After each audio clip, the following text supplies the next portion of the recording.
안녕하세요. 경제유치원의 이시안입니다. 예전에요, 제가 유럽 배낭여행 TC 알바를 했었거든요. TC가 뭐냐면 투어 컨덕터의 약자인데요. 여행 가이드는 아니고 가이드는 막 설명해 주는 거잖아요. 이거는 도시에서 도시로 주로 이제 대학생들이었거든요. 대학생들을 이동해 주는 그런 정도의 역할입니다. 그러니까 방학 때 같이 놀러 다니는 거거든요. 제가 대학생 때 그리고 대학원생 때까지 TC 알바를 했었어요. 그래서 유럽에 얽힌 에피소드가 좀 많은데요. 한 번은 저랑 같이 방을 썼던 룸메이트죠. 그 친구가 대학생이었어요. 여행 코스상 마지막이 파리였는데 이 파리에서 여자친구 선물을 사겠다고요. 돈을 모으더라고요. 여행 초반기부터. 그런데 그 방법이 뭐냐면 매끼 점심을 맥도날드로만 먹는 거예요. 맥도날드 치즈버거. 아마 그때가 1+1 같이 좀 싸게 치즈버거를 저렴하게 좀 팔던 그런 시기여가지고 그 행사를 통해서 점심을 먹었기 때문에 항상 그 친구는 어느 도시를 가도 맥도날드 치즈버거만 점심으로 먹었습니다. TC 알바는요, 가이드랑 다르기 때문에 설명하고 같이 따라다니는 게 아니거든요. 그래서 그냥 학생들이, 주로 학생들이었죠. 이렇게 도시를 돌아다니다가 저녁 때 호텔로 모이면 호텔에서 그냥 체크 정도만 하는 거예요. 근데 보통 물어보는 게 오늘 어디 돌아다녔는지, 어디 갔었는지, 또 뭘 먹었는지 이런 걸 물어보는데 이 제 룸메이트 친구한테는요, 점심을 뭘 먹었냐 이런 걸 물어보는 게 아니라 이번에는 얼마에 먹었어? 이걸 물어보게 되더라고요. 도시마다 이 치즈버거 가격이 다 달랐어요. 도시마다 물가가 다른 거죠. 이 친구의 치즈버거 가격을 비교하면서 도시 물가를 살짝 비교해보는 재미가 있었거든요. 정확하게 기억은 안 나는데요. 스위스가 거의 한국 물가의 2배 정도 됐습니다. 영국도 굉장히 물가가 비쌌던 걸로 기억을 하는데요. 스위스 같은 경우에는 이런 거죠. 2배라는 게 한국에서는 맥도날드의 빅맥 세트 가격이 5,000원이었다 하면은 스위스는 10,000원인 거예요.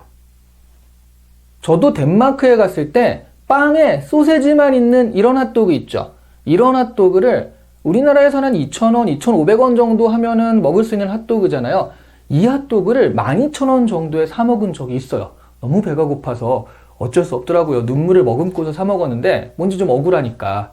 이렇게 나라마다 물가가 조금씩은 다릅니다. 물가는 물건의 가격인데요. 그 물가를 보면서 시장의 수준, 그 나라의 경제 수준 같은 것들을 어느 정도 가늠해 볼 수가 있죠.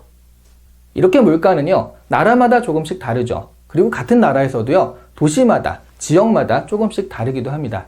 그리고 또 물가는 시간에 따라 달라지기도 하죠. 예전에 비해서 아무래도 물가가 점점 높아지잖아요. 그래서 옛날에 짜장면이 얼마였다 뭐 이런 얘기들을 전설처럼 많이들 하시잖아요. 나 때는 30원에 먹었네, 500원이네 막 그러는데요. 그게 사람마다 기억도 다르고 실제로 지역마다 다르기도 해가지고요. 그리고 또 좀 과장된 것도 있어요. 뭐 내가 3원에 먹었네, 아 이건 좀 너무했다. 하여튼 뭐 500원에 먹었네 이런 정도로 자꾸 얘기를 하시는데 실제로 그때 짜장면이 얼마였는지 알 수 있는 방법이 있더라고요. 그래서 제가 그거는 한번 알려드릴게요. 실제로 옛날 물가와 비교하는 방법인데요. 통계청에서 운영하는 사이트입니다. 통계로 시간여행을 떠난다는 컨셉인데요.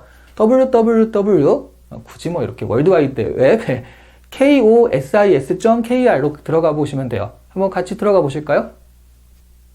자, kosis.kr 해가지고 들어가 보시면 이렇게 국가통계 포털이 나와요.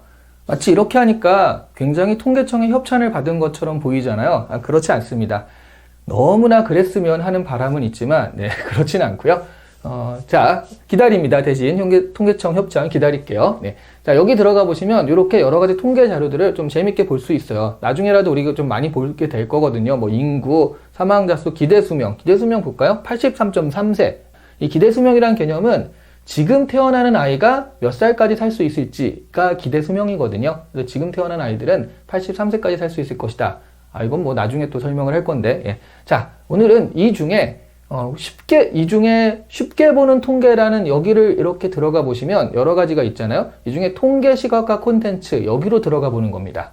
통계 시각화 콘텐츠가 나왔죠. 자, 그러면 여기 통계 시각화 콘텐츠로 이렇게 들어가 보시면 여러 가지 갈 수 있는 게 있는데요. 이런 것도 좀 재밌게 만들어 놓은 거거든요. 이렇게 통계 시각화 콘텐츠, 뭐 100대 지표, 통계로 시간여행, 해석 남녀, 남녀의 차이를 통계적으로 보자, 뭐 인구로 보는 나의 물가 체험하기 등등 여러 가지 재밌는 것들이 많아요. 그래서 우리가 우리 컨텐츠들을 통해서 많이 좀 접하게 될 이 통계청의 자료들인데요. 그 중에서 오늘은 통계로 시간여행, 요거를 좀 알려드릴게요. 통계로 시간여행에 들어가 보시면 이렇게 재밌게 되어 있어요.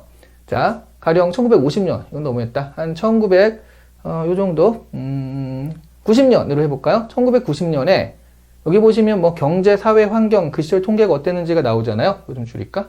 안 줄여지네? 잠깐만. 왜 안 줄여지지?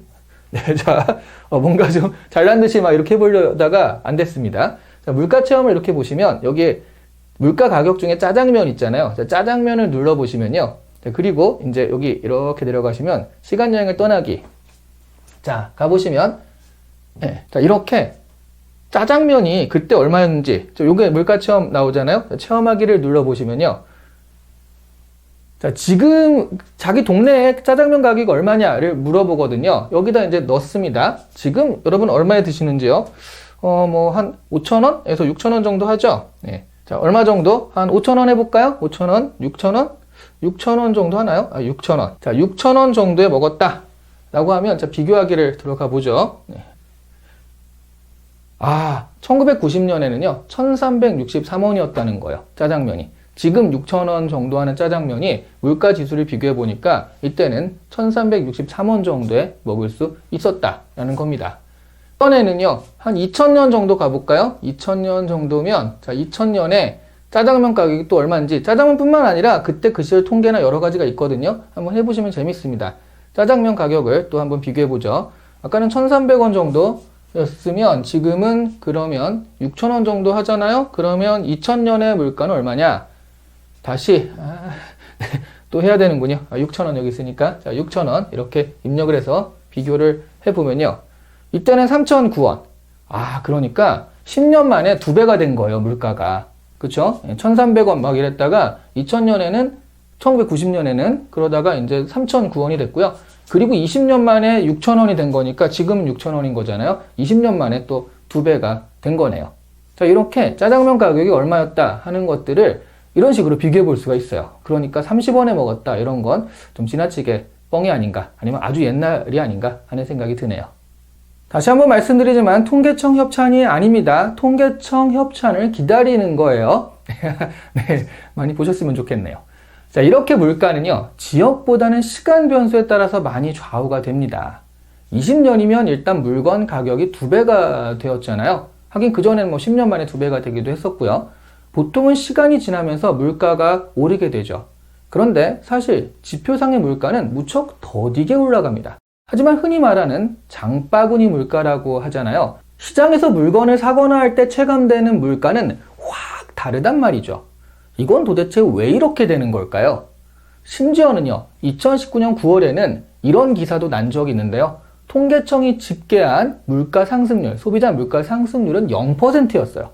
제로죠, 제로. 그런데 한국은행에서 조사한 물가인식, 소비자가 느끼는 물가 지수란 얘기죠. 이 물가인식에서는 2.1%의 격차가 났다는 거죠. 0%와 2.1% 차이가 많이 나는 거잖아요. 사실 이것도 한국은행이 조사해서 2.1%라고 하지 진짜 체감 물가는요, 훨씬 더 높은 수준에서 올랐다고 느껴질 겁니다. 이렇게 차이가 나는 이유는 도대체 무엇일까요? 크게 보면 3가지 이유가 있어요. 물론 이것보다 더 있지만 큰 이유로 3가지를 들 수 있다는 건데요. 첫 번째는 통계청이 작성하는 소비자 물가지수에서 조사하는 물품이요, 460개로 한정되어 정해져 있다는 거죠. 그러니까 460개 품목에 선정되어 있는 것만 조사가 되는 거죠. 그러니까 물가 반영에 한계가 있는 거예요. 각 분야별로 뭐 16개, 30개, 6개, 32개 하는 식으로 이렇게 딱 되어 있지만 어쨌든 460개면 우리가 쓰는 물건에 비해서 그 양은 그렇게 많지는 않은 거잖아요. 한계가 있는 거죠. 예를 들어 460개 품목에 월세와 전세는 들어 있습니다. 그런데 집값은 안 들어 있어요. 집값은 소비가 아닌 투자라고 보기 때문인데요. 그런데 우리 실감에서는 집값이 2배가 오르고 그러면 이제 물가가 엄청 올랐다라고 느껴지는데 그런 부분들이 소비자 물가에는 반영이 안 되는 거죠. 그리고 두 번째는요, 가중치의 문제가 있습니다. 460개 품목이 다 똑같은 비중으로 반영되는 게 아니에요. 가중치가 달라요. 460개 전체를 1000점으로 놓거든요. 이 중 전세값 같은 경우가 한 49점, 50점 정도 됩니다. 월세는 40점이 조금 넘어요. 44, 45 될 때도 있고요. 이거는 그때그때 조금씩 조정을 하기 때문에 정확하게 점수를 몇 점이다 라고 얘기할 수는 없지만 비슷하게 이 정도 되는 거거든요. 그런데 쌀은 한 4점 정도 되고요. 감자는 1점이 안 돼요. 0.7점 막 이렇거든요. 먹거리 같은 것의 가중치가 낮다라는 얘기인데요. 장바구니에 들어가는 것들이 바로 이런 먹거리잖아요. 그래서 이런 가격이 올라도요. 전체 소비자 물가 지수가 올라가는데 큰 역할을 하지 못하게 되는 거예요. 그런데 우리는 마트 가서 먹고 싶은 것을 넣죠. 그렇게 나오면 10만 원이 넘잖아요. 그런 걸 보면서 물가가 굉장히 올랐다라고 느껴지는데, 그런데 가중치상 그런 물가들은 큰 역할을 하지 못하기 때문에 체감과 차이가 나게 되는 거죠. 그리고 세 번째로요. 기술 발달이 물가 상승의 체감을 방해합니다. 자, 이게 무슨 소리냐 하면은 예전에 뭐 미용실 가서 머리 커트 할 때는요. 한 10,000원 정도 했던 것 같죠? 블루클럽인가? 그런 건 뭐 5,000원 이렇게 시작을 했었는데요. 점점점 올랐어요. 그런데 어느새 요즘에 웬만한 미용실 가면 머리 커트에 20,000원 정도 하잖아요. 그리고요. 계란이나 파 같은 것들도 물가 상승률을 굉장히 느끼게 하죠. 자, 이게 왜 그러냐 하면 예전에나 지금이나 머리 커트 같은 경우는 서비스잖아요. 서비스는 달라지지 않습니다. 그렇죠? 똑같은 서비스를 받는데 물가는 올랐으니까요. 그리고 계란이나 파도요. 10년 전의 계란과 지금의 계란이 다르지 않죠. 똑같은 거예요. 같은 것을 훨씬 더 돈을 많이 주고 사는 그런 느낌이거든요. 그런데 자동차나 TV, 핸드폰 이런 거 같은 건요. 기술이 발달하면서 가격이 오히려 내려가기도 해요. TV 같은 경우에는 확 내려가고 있잖아요. 예전에 비해서. 그리고 같은 가격이어도 기능이 엄청 좋아졌기 때문에 그렇게 크게 올랐다라는 생각은 잘 들지 않거든요. 이런 물품들이 소비자 물가지수가 올라가는 것을 막고 있는 겁니다. 게다가 이런 물품들이 가중치도 세거든요. 그러니 어떤 면에서는요, 소비자 물가지수가 실제 소비자들의 체감이나 마음을 반영하지 못하는 경우가 생깁니다. 그래서 그것을 보조하는 지표로요, 생활에 밀접한 관련이 있는 생필품 141개 품목만으로 지수를 내는 생활 물가지수를 만들었어요.